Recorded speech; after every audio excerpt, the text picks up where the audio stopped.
Alhamdulillah, pada kesempatan ini kita menyaksikan peristiwa besar, yakni masuknya Mbak Yeni ke dalam perjalanan hidup yang baru, ke dalam agama yang baru, ke dalam agama Islam yang paling benar. Kalau kita berbicara Islam, maka sesuai apa yang disampaikan Allah Subhanahu wa taala, bahwa Islam adalah agama yang benar dan yang paling benar. Maka ketika kita sudah masuk ke dalam agama Islam, dipastikan yang pertama hati kita, pikiran kita, kemudian motivasi dan niat kita, keyakinan kita hanya kepada Allah Subhanahu wa taala, hanya kepada Tuhan semesta alam. Bahwa apapun yang dilakukan oleh kita, apapun yang dikerjakan oleh kita, dan semua aktivitas kita, pekerjaan, makan, minum, kemudian naik motor, naik mobil, dan lain sebagainya, berinteraksi kepada tetangga, saudara, kerabat, begitu semuanya muaranya adalah mencari keridhaan Allah Subhanahu wa taala. Jika keridhaan Allah sudah kita dapatkan, maka insya Allah dan pasti yakin segala hal yang ada di dalam kehidupan kita akan menjadi baik dan mulia. Alhamdulillah, sholawat serta salam semoga tetap tercurah ke haribaan Nabi Muhammad SAW yang memberikan jalan kebenaran, memberikan segala petuah, nasihat, dan perkataan melalui hadisnya, sehingga kita mendapatkan petunjuk, pedoman untuk menjalani hidup ini lebih baik lagi.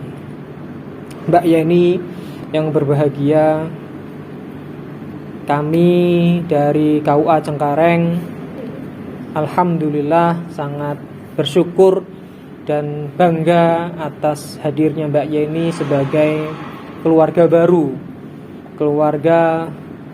baru di ukhuwah Islamiyah, persaudaraan tali silaturahim sesama muslim. Saya Muhammad Sofi Falikul Isbah, penyuluh agama Islam KUA Cengkareng, memiliki tanggung jawab untuk memberikan kajian, memberikan informasi, memberikan pengetahuan tentang Islam dan tentang KUA. Tadi sempat kita berbincang bahwa KUA bukan hanya tempat menikah saja sekarang. Semua hal yang berkaitan dengan bimbingan syariah, konsultasi keagamaan Islam, itu muaranya ada di KUA.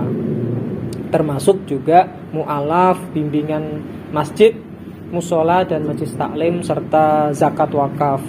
Semuanya hadir di KUA. Maka maksimalkanlah pelayanan di KUA ini dengan baik. Yang selanjutnya, Mbak Yeni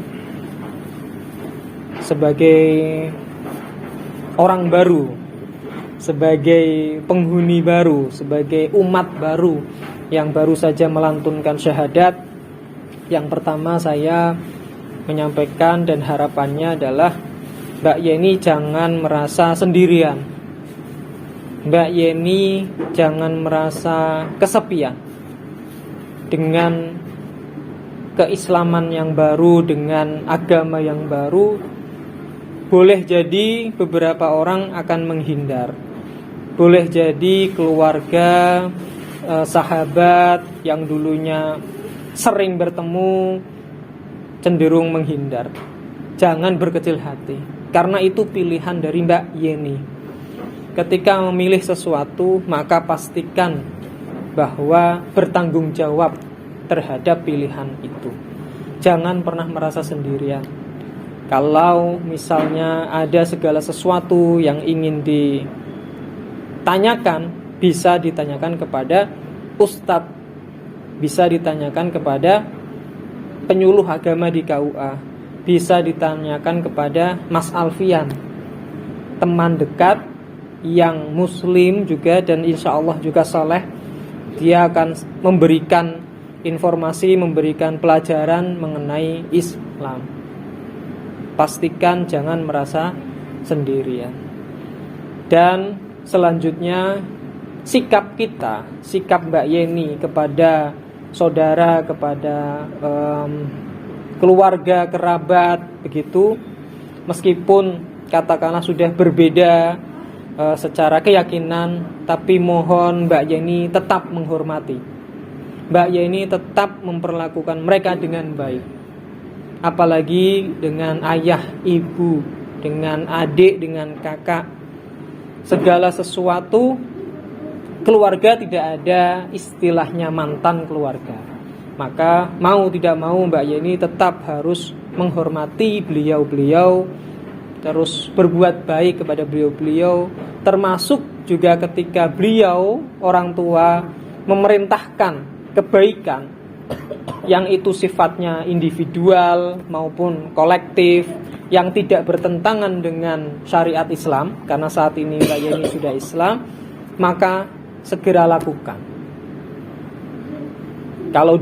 Kalau katakanlah di non muslim bisa makan daging babi misalnya, atau daging anjing dan lain sebagainya, tapi ketika Mbak Yeni sudah memutuskan untuk Islam, maka mohon itu untuk ditinggalkan.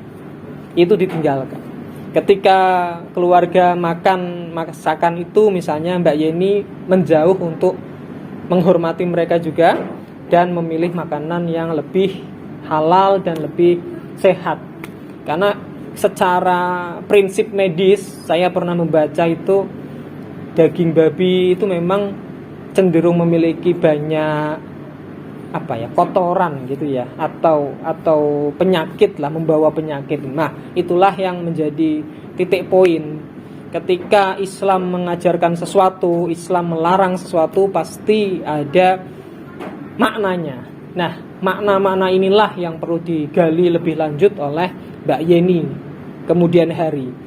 Misalnya dalam pelaksanaan ibadah sholat, apa makna sholat?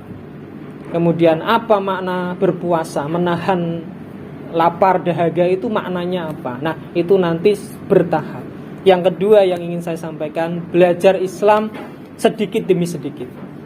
Jangan langsung pengen sempurna. Ketika masih berpuasa setengah hari, no problem, tidak masalah. Selanjutnya di hari selanjutnya berusaha lagi makin kuat. Sama halnya dengan belajar sholat.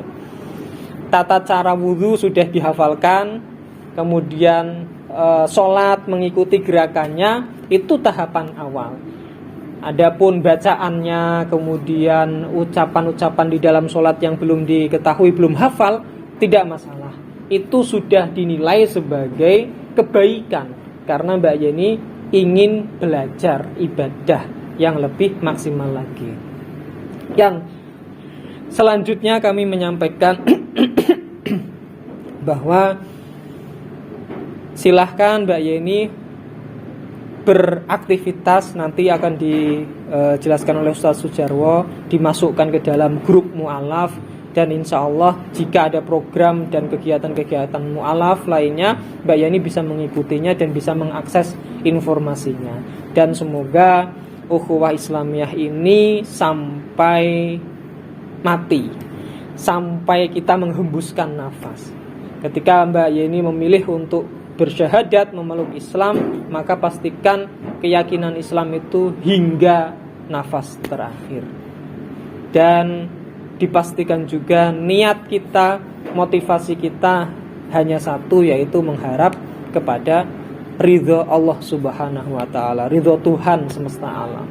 Jangan berharap kepada manusia, karena manusia rentan mengecewakan. Kadang kita berjanji sama teman, kemudian kadang kita juga memiliki usaha sama teman, kadang teman juga belum tentu sesuai dengan ekspektasi ataupun harapan kita.